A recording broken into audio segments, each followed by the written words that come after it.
Hi everyone, today in front of me I have this OnePlus 10 Pro smartphone, and in this video I would like to show how you can set up an Opera as your default browser on this device. So first way to do that is to open up the settings app, which looks just like that. Here scroll down until you find the apps section.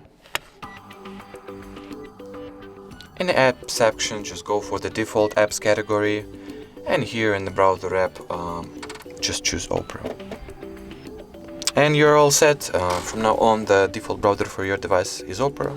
So let me show the second way that you can do that in the Opera browser itself. So all you gotta do is open up the Opera browser. Here I have it. And here just tap on the profile icon you have. Go for this gear icon, which stands for settings. And here scroll down until you find the default browser section.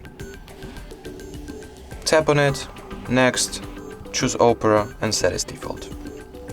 So that was it for this video. Thank you so much for watching, and bye bye.